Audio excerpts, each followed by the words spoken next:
Olá, meus amigos, estamos de volta com a leitura do livro Devassando o Invisível, uma psicografia de Ivone Pereira e um livro também escrito pelo espírito de Charles. E hoje a gente vai falar um pouquinho mais sobre Frederico Chopin. Bom, ela diz o seguinte: na espiritualidade propriamente dita, Frederico Chopin se apresenta assaz diferente da forma por que se deixa ver nas pesadas passagens terrenas. Tal como é ali, ou seja, no seu lado normal de espírito fluídico leve, não se poderá mostrar na Terra. Será necessário então que o médium, em espírito, durante um desdobramento, possa ir até ele, desde que auxiliado ou preparado por seus guias espirituais. Esse fenômeno, conquanto difícil, não será impossível a qualquer médium, desde que se haja desprendido razoavelmente das atrações humanas para aliar vibrações com certos estados especiais do invisível. Charles proporcionou-nos há cerca de 2 anos um desprendimento dessa categoria. Então podemos entrever o amigo Chopin na glória do seu triunfo espiritual, como se expressam os instrutores do mundo invisível. Tivemos a impressão de nos encontrarmos então diante de um anjo, tal encantamento que sua individualidade irradiava, lucidante, angelical, todo envolvido em jactos de luz azul feérica. Pudemos contemplá-lo na plenitude da sua candura pessoal, da sua formosura moral, terno, afável, preocupado em ser amável, mas tímido e tristonho sempre, simples até o enternecimento. Diante de tão fulgurante visão espiritual, nosso espírito naturalmente curvou-se de joelhos e se desfez em lágrimas, pois nenhum médium contemplaria com indiferença um espírito no seu verdadeiro elemento espiritual. Contudo, ele estava ainda trajado, e por mais que tal revelação contrarie o leitor, não nos será possível afirmar outra coisa, porquanto aqui nos propusemos revelar o que nossa faculdade mediúnica tem captado no além do túmulo. E foi isso, e não outra coisa, que conseguimos entrever. Notamos, pois, que se trajava como um elegante fidalgo do século XVIII, calções de seda azul até os joelhos, brilhantes, salpicados de gotas de orvalho, blusa de mangas amplas, ajustadas nos punhos, de cetim braico, brilhante, mas sem trazer o casaco clássico da época. Não vimos os pés porque o luzeiro azul que o envolvia como que os encobria. Isso mesmo. Compreendemos então que ele tivera uma existência ao tempo da regência, na França, ou de Luís XV, na qual pertencera à nobreza, existência que lhe fora muito grata. Todo o seu aspecto irradiava vibrações reveladoras de um grande poeta, de um profundo pensador.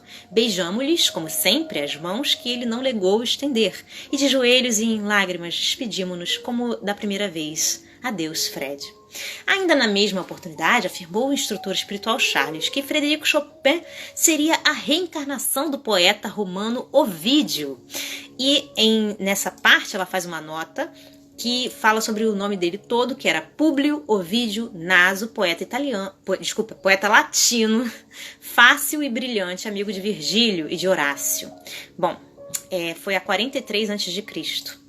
E aí, eu acho que ele diz também que ele morreu a 7 depois de Cristo, não tenho certeza, porque tá meio difícil de ler aqui. Bom, ele foi esse poeta romano que viveu cerca de 40 anos antes do Cristo, falecido no ano 16 da nossa era, tá bem? Então ele faleceu no ano 16 depois de Cristo.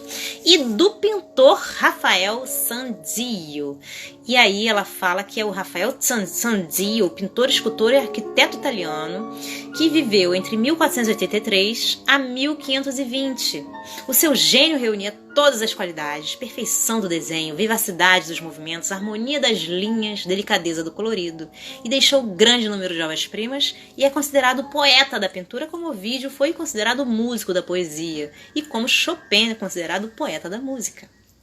Bom, voltando ao texto, ela fala o seguinte: ele foi esse pintor italiano também, Rafael Sanzio, pois que o intelectual, o artista, na sua evolução pelo roteiro do saber dentro da arte, há de passar por todas as suas facetas, sublimando-se até a comunhão com o divino, e que os espíritos como Chopin, Beethoven, Mozart, Bellini, Rossini, etc., naturalmente bondosos, embora ainda não santificados ou plenamente redimidos, não têm grande necessidade da reencarnação, porque progredirão mesmo no espaço. A habitação normal dos seres espirituais, a verdadeira pátria, como casa paterna, que vem à Terra quando desejam, e por uma especial solidariedade para com os humanos, a fim de estimularem entre estes o amor pelo belo, pois que este atributo, o belo, é tão necessário às almas em progresso quanto o amor, visto tratar-se também de um dos atributos do próprio Criador de todas as coisas, e que, sendo o universo uma expressão da beleza divina, e sendo o homem destinado a se tornar a imagem e a semelhança de Deus, deverá igualmente comungar com o belo, a fim de poder compreender o universo, e com ele vibrar em toda sua arrebatadora, feérica e harmoniosa beleza. No entanto, todos os grandes artistas e gênios consagrados ao belo deverão passar, outros sim, pelos ásperos caminhos das experiências e dos testemunhos, embora muitas vezes sem o caráter expiatório, até que, como toda a humanidade, cumpram os ditames da lei de amor a Deus e ao próximo, a da própria característica de intérpretes do belo através das artes. Presentemente, essa entidade se preocupa na espiritualidade com um curso de medicina psíquica. Ela própria participou do acontecimento, acrescentando que por essa razão não tem visitado a Terra com frequência ultimamente. Ouvindo-a, perguntamos-lhes, então, com toda a naturalidade, como só ia acontecer quando conversamos com qualquer amigo do mundo invisível? Quer dizer que ao voltar à reencarnação será médium curador, talvez receitista? E ele sorriu, satisfeito, e sacudiu a cabeça afirmativamente. Então não virá mais como artista? Voltamos a indagar, e a resposta veio cheia de animação. Porque não poderei aliar as duas qualidades se os artistas muitas vezes não passam de médiuns. O problema estará na boa orientação da faculdade que se disponha. Nada me impede, entretanto, de continuar como artista nas reencarnações vindouras, pois não profanei as artes nem cometi quaisquer deslizes nesse setor. Dependerá apenas do meu livre-arbítrio, mas no momento o que me preocupa mais é o desejo de servir aos pequeninos e sofredores, aos quais nunca protegi. Em minhas passadas existências apenas servi aos grandes da terra. Futuramente, porém, será a vez dos humildes. E não desejo nem mesmo oferir proventos monetários, pessoais, da música. As artes em geral deverão ser praticadas gratuitamente com amor e unção religiosa. A nós própria admirou a notícia, inesperada e sugestiva, que não seria possível calar nestas páginas. Ele próprio, Frederico Chopin, autorizou a sua revelação visitando-nos enquanto fazíamos o presente trabalho.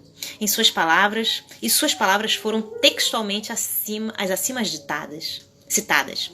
Eis, pois, o que espontaneamente, pois repetimos, jamais solicitamos algo, o invisível nos concedeu acerca de Frederico Chopin, além de mais algumas informações que não julgamos interessantes para essas páginas. Não poderíamos, é certo, provar com fatos concretos o noticiário de que nos vemos intérprete, visto tratar-se de assunto transcendental que atinge a categoria de revelação.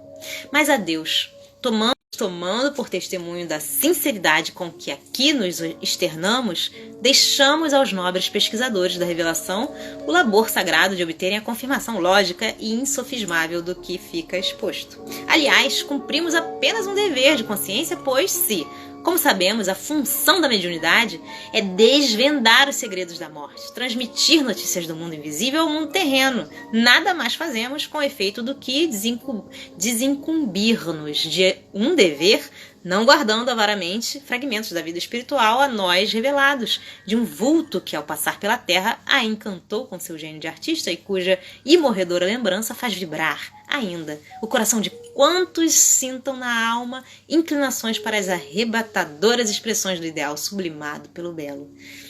Bom, gente, ficamos por aqui por hoje. Espero que vocês estejam gostando das leituras tanto quanto eu. Um grande beijo a todos. Deus abençoe e até a próxima. Tchau, tchau.